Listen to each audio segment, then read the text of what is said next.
fellow British Southern Cameroonians, fellow Ambazonians, dear compatriots, good evening. Once more, the struggle for the actualization of the independence of our homeland, the Southern Cameroon's Ambazonia, finds us at the precipice of history. I stand before you today as a child of Providence. A few weeks ago, if anyone had said, I will be addressing you today in this capacity as your acting president, there was no way I was going to believe it. But when unforeseen circumstances cropped up and duty to our revolution called, I had no choice but to answer yes to the call.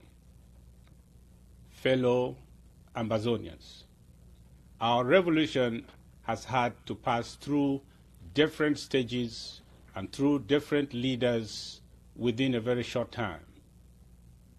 When it escalated in October 2016 with the consortium, a short while after that, the regime in French Cameroon banned the consortium, arrested its leaders, and others escaped into exile. The arrest and banishment of our leaders was carefully calculated with the intention to annihilate the revolution. But the revolution didn't die. Those who had flown to safety in exile rekindled the fire of the revolution, forming Sako, and then transforming it to the governing council, and from the governing council to the interim government. French Cameroon hasn't been very comfortable with the rapid progress that we have made less than a year and a half. In complicity with Nigeria and the French government, they abducted our president, Sako Julius Tabe, and 11 other leaders, hoping that the revolution runs underground or is crushed. They were mistaken. If anything, what they did has only given this revolution the needed fuel or petrol to run it to the finishing line, which is Boya.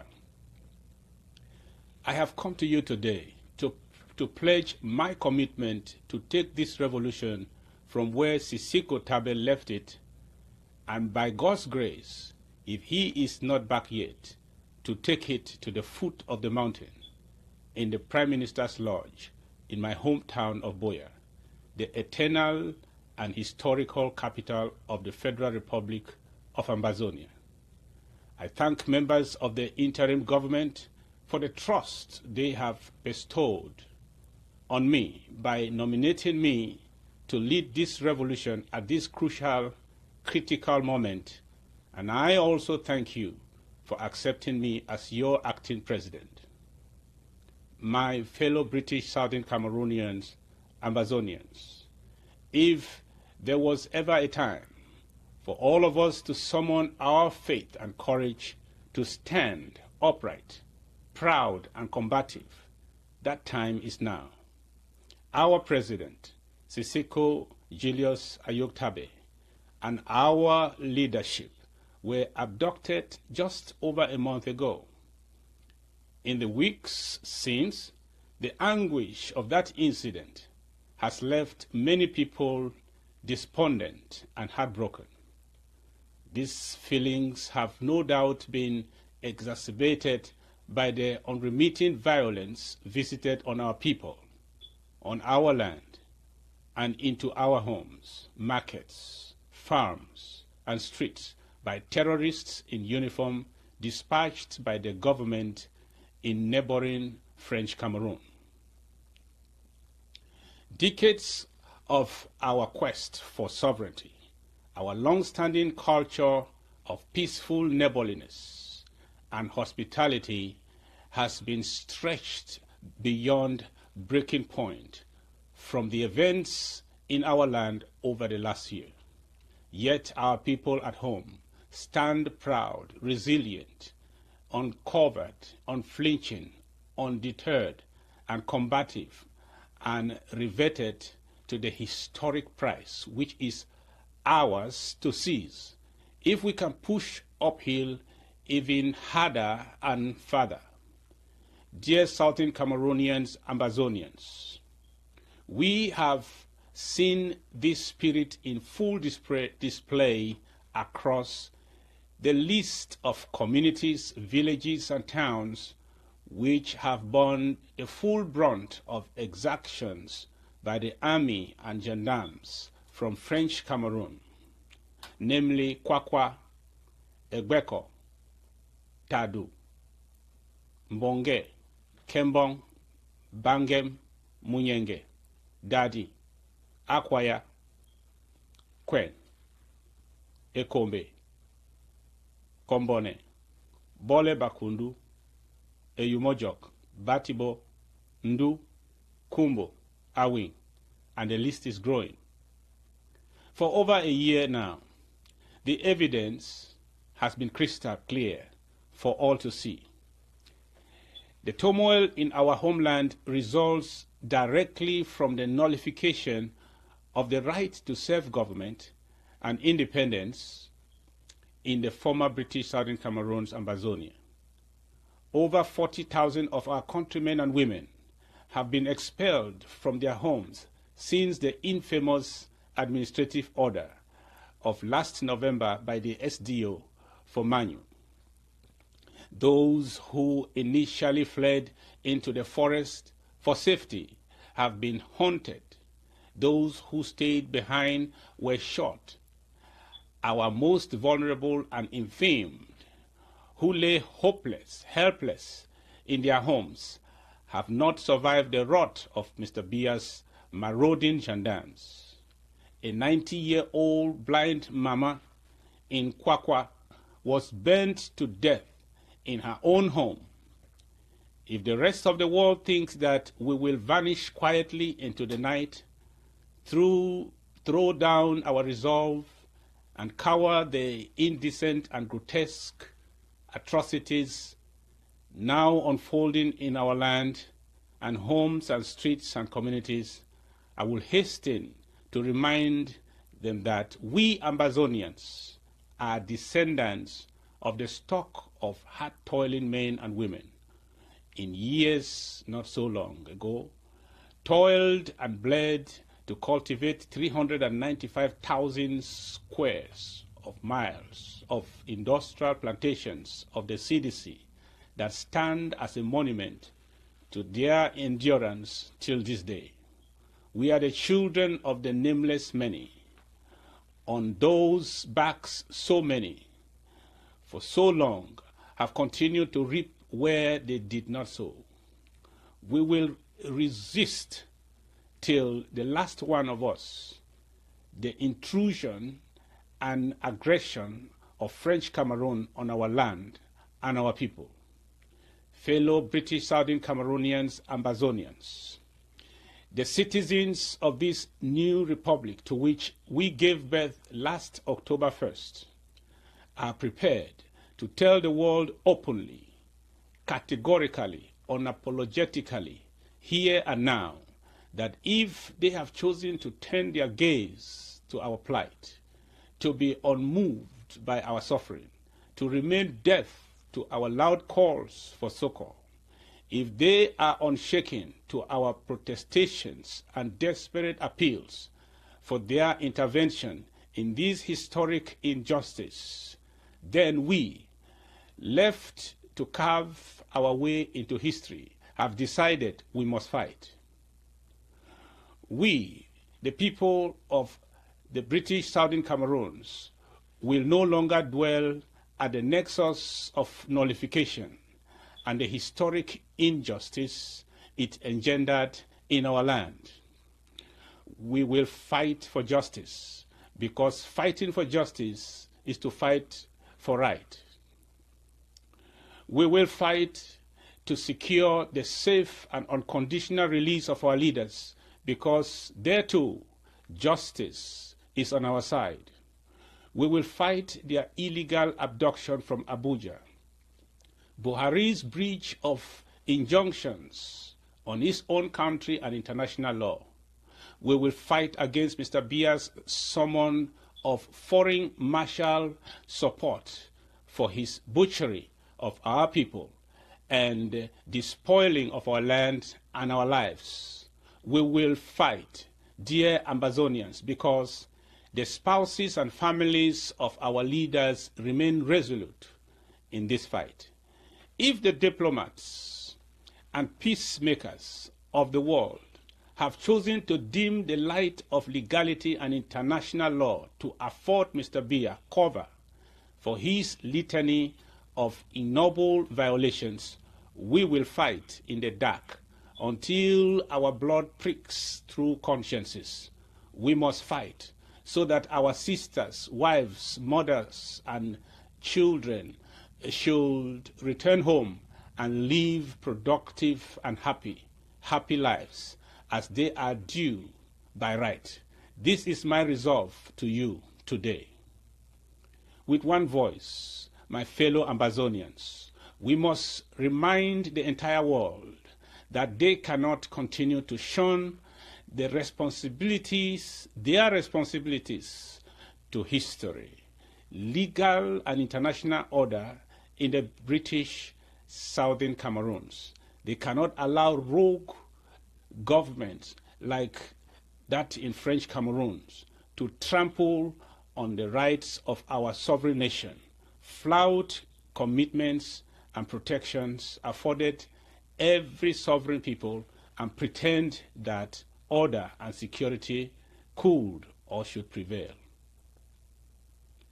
If the people of British Southern Cameroons cannot use the full arsenal of legality to assert and reclaim and re-establish our rights under international law, to pull the freight of our will to self-determination across the finish line to sovereignty, if the international institutions, with their lofty pretensions to a global community, will not now, in our time, take a stand and make amends, adjudicate, and rectify the flagrant violation of its own mandates, granting independence and self-government to my people, to our people, to the people of British Southern Cameroons, then the cornerstone principles enshrined in their founding charter,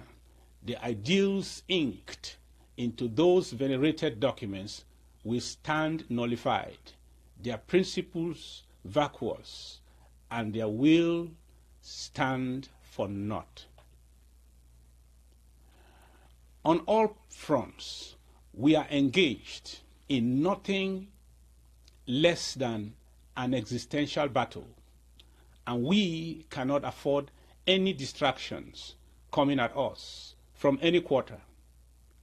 Some of them are familiar, and others are agents and instigators inspired by malicious interests and who work tirelessly to introduce discord and disunity in our ranks. Upon taking over office, I have come to terms with the fact that the circumstances surrounding the abduction of our president and others need a thorough and immediate attention. Lots of things we have seen, learned about the abduction do not add up. One of the first things I am set to do in this office is to follow every lead about the abductions until all the suspects or collaborators and perpetrators are brought to book. I have therefore, in this respect, asked that any person in the interim government serving either officially or unofficially who knew about the January 5th meeting in Abuja and who was supposed to be at that meeting should immediately step back from playing any role in the interim government until such a time that they are cleared in the investigations I am launching. Likewise, outside of the interim government, every person of interest will be made to appear before the committee during the investigation. You can rest assured that no one will be too big or prove too powerful to avoid the radar of our investigations. I am giving the Commission only 2 months to finish the investigations and deliver results. The Commission and its composition will be announced in the days ahead, and I am appealing that we all settle down and give it time to get to the bottom of this matter. Now, let me make these important points in my summary. Now is the era of self-defense, from effective personal self-defense to legitimate Ambazonia community protection programs, to stop the wanton destruction of lives and our property in Ambazonia. We are therefore going to work to accredit and embrace all self-defense and security groups that will endorse our IG rules of engagement. I will be reaching out to all in the days ahead. I hereby wish to extend an olive branch to all movements and our able activists in this struggle to bring in their best contributions on my table, and let's serve our great country now together more than ever before. I will be giving all Ambazonians a direct hotline to send in their suggestions. We need to fund the struggle now. Our brothers and sisters on Ground Zero are paying for the war with their blood. We must sell our jewels and deny ourselves every comfort to pay for our freedom with our last might. I am declaring the 15th day of every month till we get to Buea in southern Cameroon, Ambazonia, National Day of Fasting and Prayer. Fellow Ambazonians, permit me to leave you with this quote from our beloved President, Sako Julius Ayoktabe. Short live the struggle, long live the Federal Republic of Ambazonia. May God bless you all.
Your